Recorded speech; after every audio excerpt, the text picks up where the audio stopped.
নমস্কার বন্ধুরা, কেমন আছো তোমরা সবাই? আগের ব্লগে তো তোমরা দেখেছো কালকে দেশের বাড়িতে এসেছি।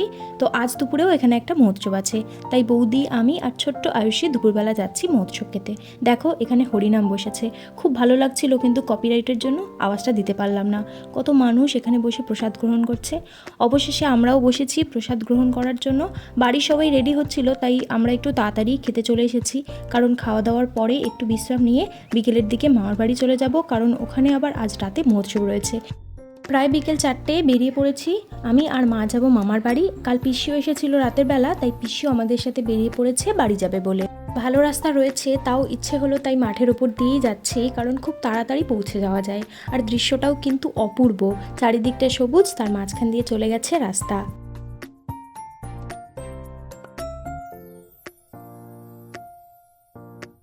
এই দেখো এখানে আবার বাদাম চাষও হয়েছে। এদিকে আমার মা আর পিসি আসছে গল্প করতে করতে। এগুলো কিন্তু পিনাট বাদাম বা চীনে বাদাম যেটাকে বলি, সেই বাদামের চাষ হয়েছে। অপূর্ব দৃশ্য, চারিদিকটা পুরো সবুজ আর সবুজ। চলে এসেছি বাস স্ট্যান্ডে। আমাদেরকে রাস্তার ওই পারে যেতে হবে, কারণ আমরা ওই দিকের বাস ধরবো আর পিসি রাস্তার এপারে, মানে এই দিকের বাসগুলো ধরবে। তো চলো, বাসও এসে গেছে, চলো আমরা যাই। বাসে উঠেই সিটও পেয়ে গেছি। আর এখানকার রাস্তাঘাটগুলো দেখো, যেন একদম হাইওয়ে, আর ভীষণ পরিষ্কার পরিচ্ছন্ন। চলে এসেছি মামার বাড়িতে, আর এসেই দেখছি মামি রেডি হচ্ছে, বনুকে নিয়ে যাবে ডক্টরের কাছে। ওর নাকি ঠান্ডা লেগেছে, আর আমি ওকে রাগাচ্ছি যে তুই যা ডক্টরের কাছে, ডক্টর তোকে ইঞ্জেকশন দিয়ে দেবে। কিন্তু ওর ঢংগুলো দেখো, একটুও ভয় পায় না।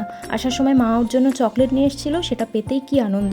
রাতে যাব আরও একটা মহোৎসব খেতে, সবটাই তোমাদের সঙ্গে শেয়ার করব। ততক্ষণ একটু রেস্ট নিয়ে নিই, সাথে থাকো। রাতের বেলা চলে এসেছি আরও একটি মহোৎসব খেতে। আর এদিকে দেখো শ্রীকৃষ্ণ আর রাধা রানী যুগলে দোলনায় বসে দোল খাচ্ছে। আর জায়গাটাও কি সুন্দর করে সাজিয়েছে না, দেখেই মনটা ভালো হয়ে যাচ্ছে। এদিকে দেখো রাধা রানী ও তার সখীরা যখন যমুনা নদীতে স্নান করতে গিয়েছিল, তখন স্বয়ং শ্রীকৃষ্ণ তাদের বস্ত্র নিয়ে গাছে উঠে গিয়েছিল। সেই দৃশ্যটাই এখানে দেখানো হয়েছে। ভীষণ সুন্দর লাগছে চারিদিকটা। কি সুন্দর করে চারিদিকটা সাজিয়েছে না, দেখেই মনটা ভরে যাচ্ছে। সামনের দিকে মন্দিরটা সাজিয়েছে, আর এই দিকে অনুষ্ঠান হচ্ছে, আর এই দিকে সবাই মিলে ভগবানের প্রসাদ গ্রহণ করছে। চলুন একবার মন্দিরটা থেকে ঘুরে আসি। কি সুন্দর করে ঠাকুরের জায়গাটা সাজিয়েছে না, চারিদিকটা একদম রং বেরঙের ফুলে ভর্তি, ভীষণ ভালো লাগছে।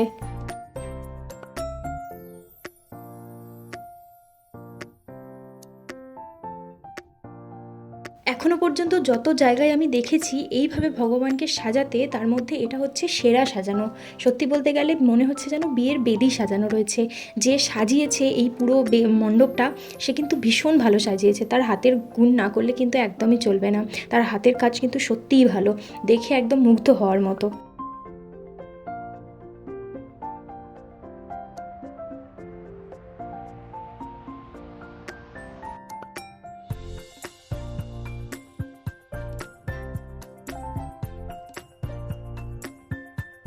অবশেষে আমরাও খেতে বসেছি। আর কালকের দিনটাই, পরশুদিনই আবার কলকাতায় ফিরে যাব।